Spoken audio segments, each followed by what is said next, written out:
Hello and welcome. Today I'm in the Tier 9 US destroyer, the Fletcher, and as you can see I'm using this new awesome Shimapan camo. If you don't know what it is, then well, Google it.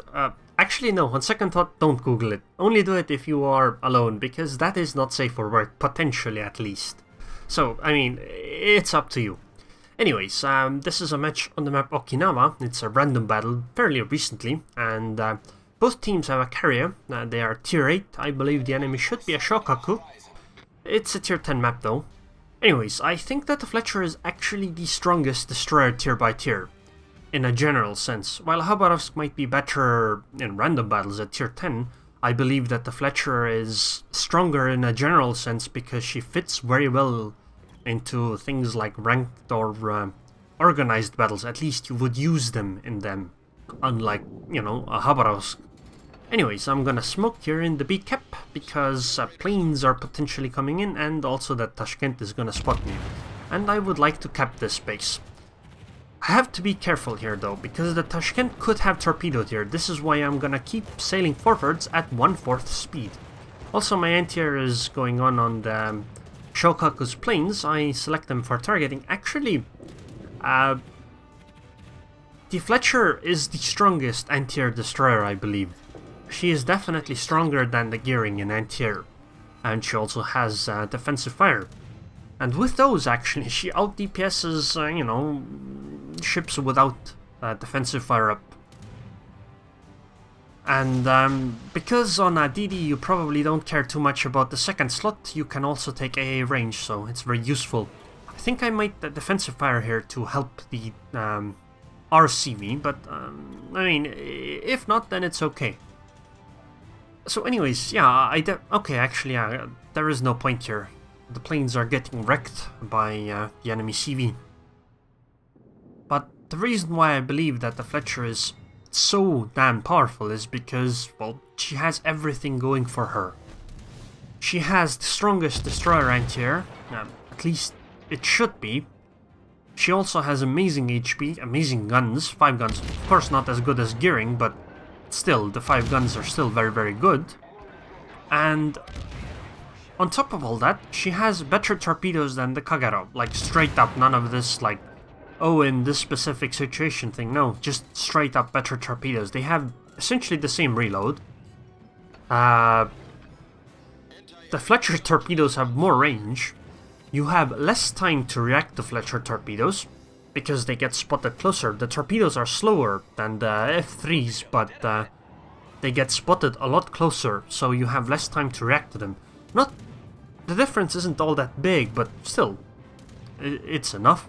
And the reload is essentially the same, except the Fletcher gets two launchers of 5 torpedoes, while the Kagero gets 2 launchers of 4.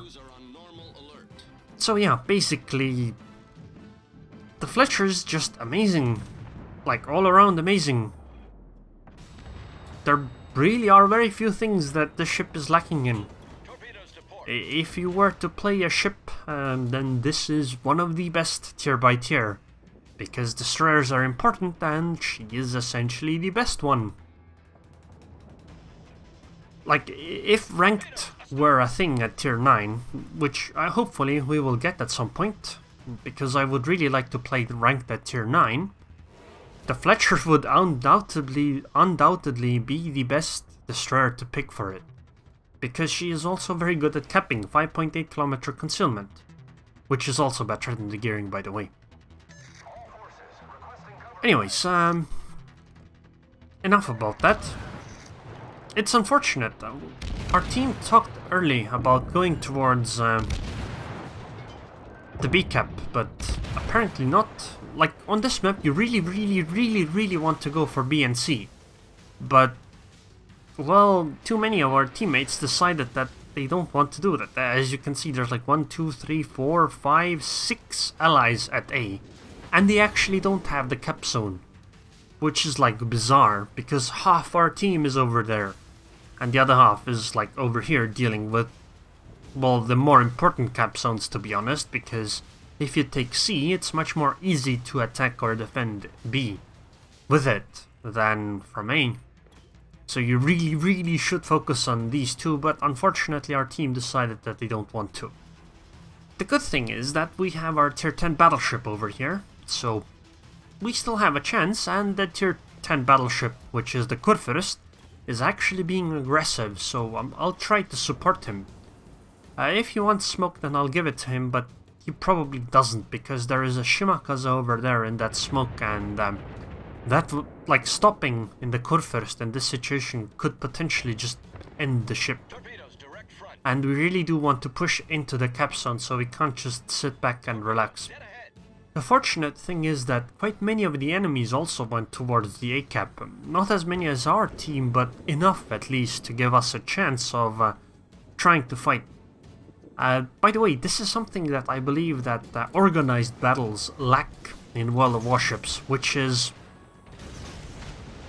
games don't spread out. Like, at the moment, ships on both teams are fairly spread out. Like, there are a few ships at C, a few at B, a few at A, etc, etc, which means that the game is more open. This doesn't seem to happen in organized battles, and it doesn't seem to happen as much in ranked either.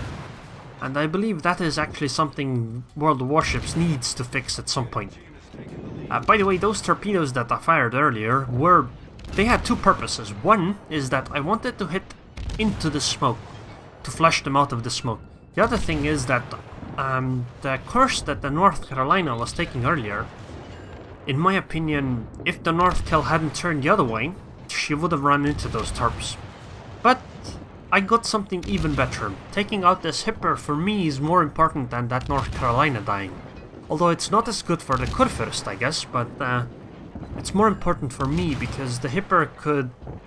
Like, if the Hipper had turned towards me and hydroed, he could have spotted me and they could have potentially killed me. And that would have been very bad news, obviously, for me. But it's okay. The Hipper got hit by a few torps, and well, now with the guns we're gonna finish her. Hopefully.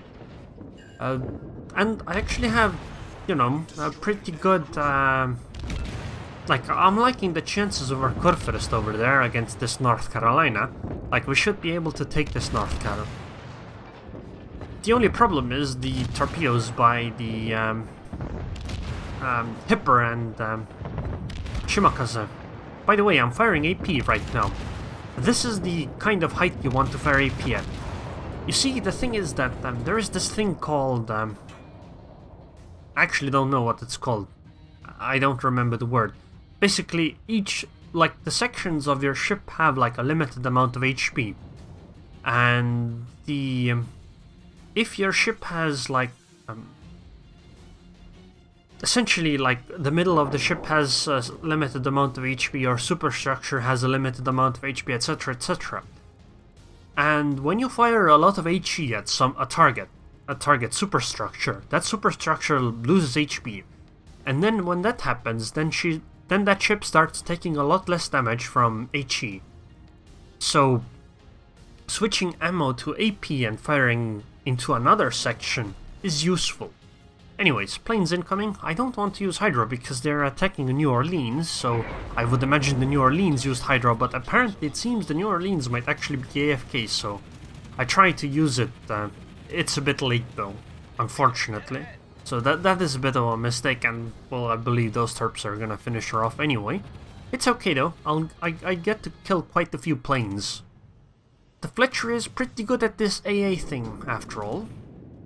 I do want to run away now, because I am scared of the Des Moines. I want to be at least 10 kilometers from a Des Moines, because her radar is 9.9 kilometers and lasts for 40 seconds. Not to mention at 10 kilometers more or less, the arcs of the shells should be high enough that I should be able to dodge them more or less. I shoot the Des Moines in return, but honestly, like, I'm spotted anyway, I might as well fire, but I am being very unsuccessful at hitting her. I try my best, but it's difficult. Like, at this range, using USDD guns is difficult. It needs a lot of experience, and unfortunately I don't have it. I would like to have it one day, but that day is not today. Like, look at this. I know more or less where she's going, but because the shells take such a long time to get there, My reaction is too far behind. But by the way, notice the fact that I've killed 13 planes of a carrier that's one tier below me. I'm a destroyer. I'm not like a cruiser or a battleship. I'm a destroyer. And I've killed 13 planes so far. That is very significant, actually, if you were the CV. Fortunately, though, most Fletchers aren't as keen on ruining the day of your CV. By the way, hitting a Shimakaze at this range is also very difficult. You can see the amount of lead I'm giving those shells, and that lead is still not enough. Now I'm getting closer though, so the lead lessens a lot, which is very, very useful to me. Actually, at this kind of range, I believe if the Shimakaze were to fight me head-on, instead of the New Orleans, you know, I believe the Shimakaze would hold the advantage. Obviously not at this kind of HP that she has left. Anyways, planes incoming, defensive fire up, and dodge the torps, and now kill the dive bombers. At least as many as I can. It's fortunate that the Shimakaze didn't fire at me, so I should be able to get this cap zone. Honestly, I believe the Shokaku misplayed here. I believe that she should have dropped on me even though defensive fire was up, because it might have stopped my capping. Okay, so let's try to fight at the Shimakaze at range again. Honestly, the Shimakaze holds the advantage here if she were to fight me straight up. But I'm getting closer and closer, and she doesn't appear to be trying to run, so her advantage is lessening by the moment. And I believe that I should be able to take her without taking all that much damage. Okay, so those dive bombers are coming back, but I don't have time to pay attention to them. I just hope my AA does the job. Fortunately, I got lucky with that one, that those bombs didn't really hit me.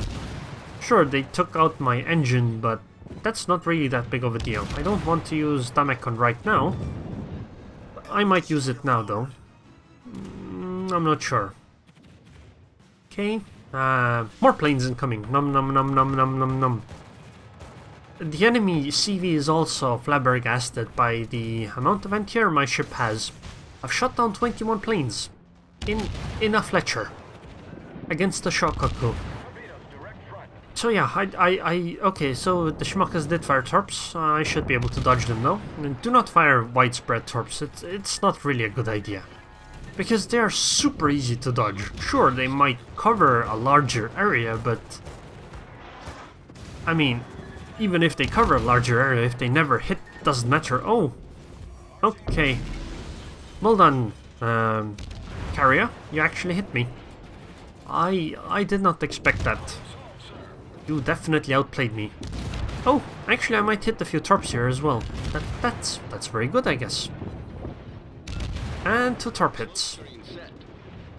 Like I said, Fletcher torps are harder to dodge than anything a Kagera or a Shimakaze can fire. Although, of course, the Shimakaze does have more torps, so it's not as clear-cut. And the engine broke again. I mean, it is what it is, I guess. So, since I'm... Oh yeah, by the way, another advantage I forgot to mention about the Fletcher. She has the second best smoke in the game. The better one is on the gearing, of course.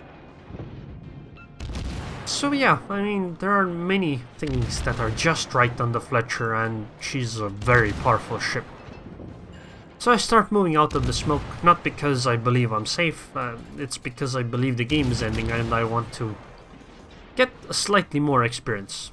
That's literally it. And the game should end.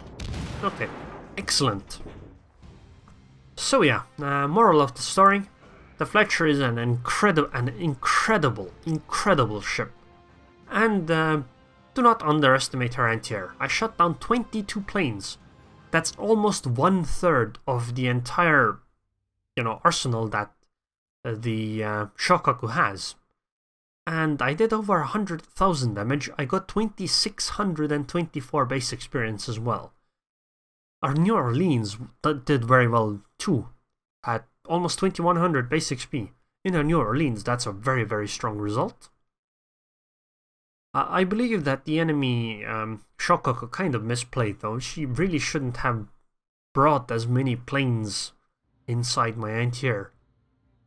I got almost as many plane kills as our Shokaku, 22 versus 26. That's just nuts. Like, I'm a destroyer, I'm not a cruiser, I'm not a battleship. My anti-air is a lot weaker, yet I still managed that much. And because of the camo etc bonuses, I got almost 14,000 base XP, and because I stacked all the bonuses, I also used the free XP flag for 2,700 base XP.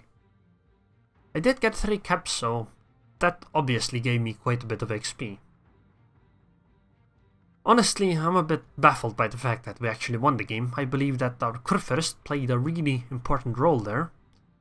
And my damage isn't actually that spectacular, although I guess for DD 100,000 is a good result anyway. Although half of that is from torps. So, I mean, you can't really count on torps, although you can more or less count on, you know, gun damage. It'll vary, but not by as much as torp damage. Like, you can have a game with 100,000 torp damage, and then you can have a game with 0 torp damage right after that. But it's not as likely with guns, although if you don't fire them, obviously it'll be, you know, 0. And I made a profit of 370,000 credits. At tier 9. This new economy on anything except CVs is pretty good. But for CVs it's pretty bad. I had a midway game today where I did 160k damage, I got 1800 base XP, I shot down 35 planes, and I lost 12,000 credits, with premium. So anyways, I hope you guys enjoyed this video. In the future you'll see many more Fletcher games, because I believe that this ship is just excellent. And now I would like to thank the Patreons on Patreon. Thank you very much for your continued support, Kablamo, and I hope I see you guys next time.